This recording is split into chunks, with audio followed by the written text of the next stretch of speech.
Chapter 25. Recognition of the gift of time. Time is your gift from God.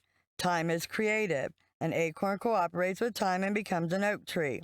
Babies become leaders affecting millions. I have studied the biographies of champions for many years. The major difference that I observe between the prosperous and the poor is the valuing of time. When you drive to the ghetto, you will see healthy men and women casually sitting on the steps talking for hours.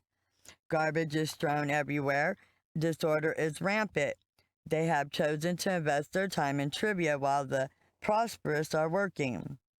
An incredible illustration comes to my mind. Someone once wrote that a 5-pound bar of iron used 3 different ways creates 3 different levels of income. If you turn the 5-pound bar of iron into horseshoes, the value of the horseshoes would be $20 to $40. If you use the same bar of iron to create needles, instead it might be worth $100 or more.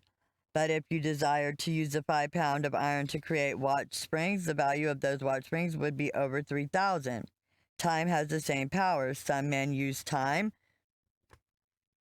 to create $10. Others do something different with that hour and create $3,000.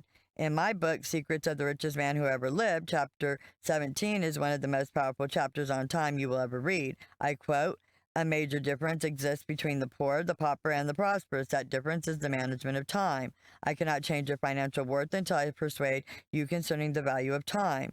I cannot improve your marriage relationship unless you realize the value of moments of time.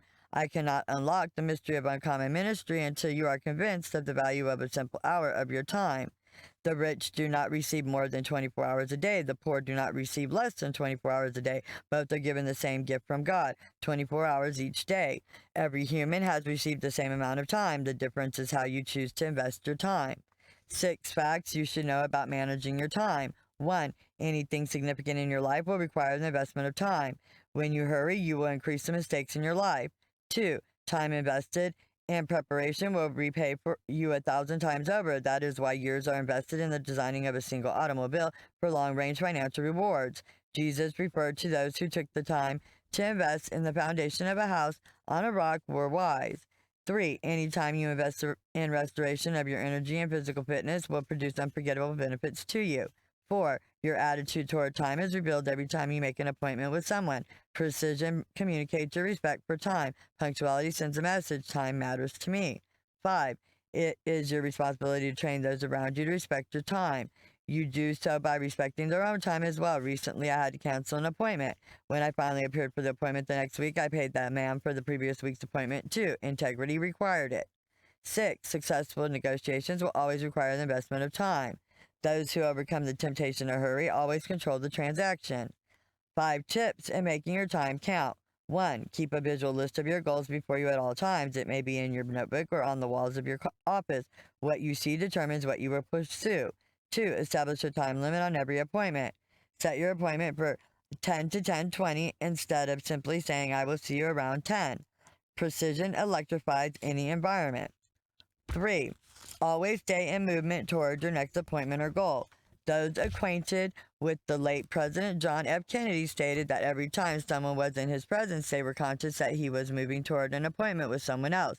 Though he did not appear hurried, he was in movement. This caused those around him to treasure each moment and make that moment count in their communication with him. 4. Mark those who consistently disrespect your time. If they do not respect your time, your wisdom will not be respected either. 5. Develop the habit of looking at your watch often. It educates others regarding the value of your time with them. To everything there is a season and a time to every purpose under the heaven. Ecclesiastes 3:1. There is a time there for every purpose and for every work. Ecclesiastes 3:17. See then that ye walk circumspectly, not as fools but as wise, redeeming the time, because the days are evil. Ephesians 5:15-16. Recognition of the miracle gift of time will multiply your productivity, increase your financial worth, and make every moment of relationships more valued.